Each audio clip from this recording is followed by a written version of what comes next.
반갑습니다. 11월 6일 주일 큐티 스케치 시간입니다. 오늘 본문은 창세기 43장 25절부터 34절까지의 말씀입니다. 오늘 본문은 이렇게 시작합니다. 그들이 거기서 음식을 먹겠다 함을 들었으므로 예물을 정돈하고 요셉이 정오에 오기를 기다리더니 요셉이 집으로 오매 그들이 집으로 들어가서 예물을 그에게 드리고 땅에 엎드려 절하니. 오늘 본문은 이제 요셉을 식탁에서 만납니다. 그리고 요셉 앞에서 예물을 드리고 다시 한번 더 절합니다. 사실 꿈은 한번 형들이 한번 절하고 아버지까지 와서 총리 대신 앞에 예를 갖추는 딱 두 번으로 끝난 게 아니죠. 또 절하잖아요. 베냐민까지 다 와서 형들만 절하는 걸 꿈꿨는데 베냐민까지 와서 다 절하고 또 나중에는 아버지가 오셔서도 애굽의 그 바로의 앞에 그의 대리자 요셉 앞에 예를 갖추죠. 참 하나님의 꿈은 사실 아무도 못 막습니다. 하나님의 꿈은 형들이 아무리 모함하고 미워하고 시기하고 그들이 의도하여 저 꿈은 절대로 이루어지지 못하도록 우리가 하겠다. 막아보겠다. 좋다. 네가 하나님의 꿈을 꿨다고 우리가 그 꿈 되는지 안 되는지 확인시켜 줄게 하면서 형들이 그렇게 막으려고 했죠. 그런데 오히려 그들 때문에 어떻게 보면 결과적으로 그들 때문에 그들이 애굽으로 파는 바람에 종으로 파는 바람에 이런 일이 생겨났잖아요.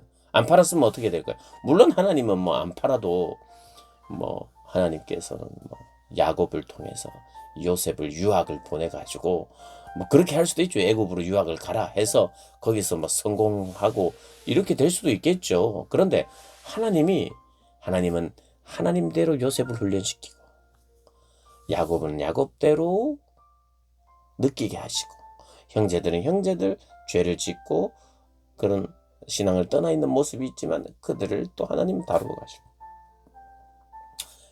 어떤 사람이든 다 다루어서 합력해서 선을 이룰 수 있는 분이에요.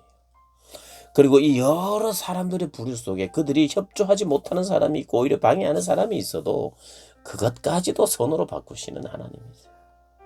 어떠한 자리에 있든지 순종하는 그 사람에게는 주변에 있었던 모든 사건이 결국에는 하나님의 뜻을 이루는 데 재료가 되는 거예요. 이들이 지금 재료가 됐잖아요.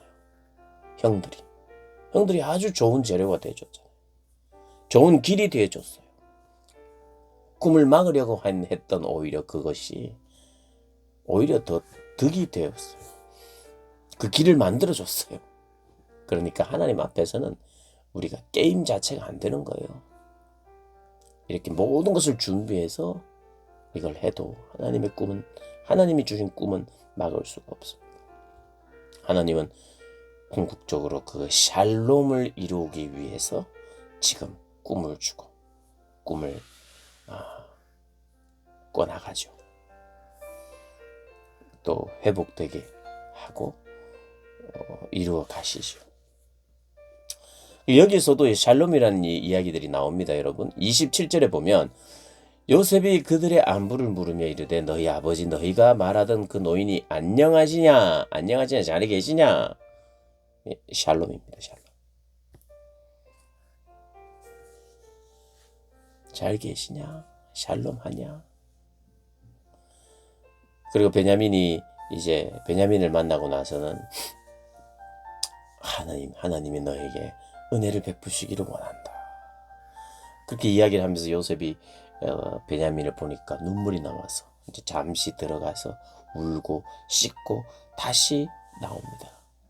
이 정도 되면 이제 보면 이제 베냐민도 확인했고 또 형제들이 그나마 이제 베냐민을 데리고 왔고 형제들이 첫 번째 양식을 사러 왔을 때 그들이 후회하고 반성하는 것을 보고 또 느끼는 바가 요셉이 있었는데도 불구하고 지금 밝히지를 않아요. 그리고 더 곤란한 문제를 만들어냅니다. 그게 이제 내일 본문, 그 다음 모레 본문에 나오는데, 오늘 본문의 포인트 하나. 하나님의 꿈은 아무도 막을 수 없다. 형제들이 다 전부 다 우리가 너한테 인사를 한다고 절대 그런 일은 없을 거야 라고 말하고 막으려 했지만, 하나님은 그 어떠한 사람들의 악행도 오히려 더 하나님의 꿈을 이루는 재료로도 사용하실 수 있는 겁니다. 그것을 오늘 본문이 가르쳐주고 있어요. 그것을 뭐라고 하냐면 하나님의 섭리라고 해요. 하나님이 섭리하셨다. 하나님이 인도하셨다는 말보다 더 큰 개념일 수 있어요. 하나님이 인도하셨다. 이리저리 우리를 인도하셨다. 이건데, 이것을 보다 더 종합적이고 입체적으로 우리를 인도하시는데, 우리 혼자만 있는 게 아니잖아요. 사람과의 관계 속에서, 이해관계 속에서, 그리고 어떤 사람은 시기하고 질투하면서, 어떤 사람은 우리를 응원하지만 또 많은 사람은 방해하는 이런 여러 가지 상황들, 결정들. 그래서 우리가 뒤처지는 것 같고 늦어지는 것 같기도 하고 돌아가는 것 같기도 한데, 결국에는 하나님께서 결국에는 하나님의 뜻대로 되는 것. 이 모든 과정이 뭐냐면 섭리. 돌아봤을 때 이 모든 것이 합쳐져서 결국에는 이 자리에 있게 하시는구나를 깨닫게 되는 순간, 이게 놀라운 하나님의 섭리다, 이렇게 이야기하는 거죠. 그래서 하나님은요, 아무리 막아도 돌아갈 수도 있고 넘어갈 수도 있고, 하나님의 섭리가 있는 한, 하나님의 섭리가 이렇게 오고 있는데 아무도 못 막아요. 그걸 막히는 것 같은데도 오히려 그 일이 하나님의 뜻을 이루는 도구가 될 수 있다는 것. 사랑하는 여러분, 그래서 우리가 믿어야 돼요. 우리에게 하나님을 향한 마음이 분명하고 하나님을 사랑하고 또 하나님의 뜻대로 살겠노라 내가 말하면서 선택한 그 선택들, 하나님이 인도하고 계시는 것이고, 또 하나님은 하나님의 인도대로 갈 때에 감옥에 보내기도 하고 사람에게 오해를 받기도 하고 모함을 받기도 하지만 여전히 잘 가고 있는 거예요. 여전히 잘 가는 거예요. 여전히 최선입니다. 못 갔다, 괜히 했다가 아닙니다. 절대로 괜히 한 게 아니에요. 내가 괜히 그 보디발의 아내를 거절하는 바람에 감옥 갔구나, 그게 아니죠. 그걸 거절했기 때문에 감옥은 갔지만 감옥 간 것 때문에 술 맡은 관원장을 만나게 되었잖아요. 그런 거죠. 그래서 우리가 눈앞에 보이는 내가 죄를 거절했더니 감옥 갔다, 이걸로 끝나는 게 우리 생애가 아니죠. 계속 기도해야 되죠. 내가 정확한 것을 했다면, 내가 확실했다면, 내가 진실했다면 그 길은 결코 망하는 길이 아닙니다. 기다리기만 하면 됩니다. 그리고 그곳에서 버티고 인내하는 것. 그런데 버티고 인내하는 중에 하나님께 기도할 수 있는 거예요. 하나님, 요셉이 감옥에서도, 모함받아서 감옥에서도 긍정적으로 빛을 보면서 다른 사람들을 오히려 챙겨주는 그런 섬김의 마음으로 감사하면서 하나님 살았던 것처럼 저도 그렇게 하나님 감사하는 비결을 가르쳐 주십시오.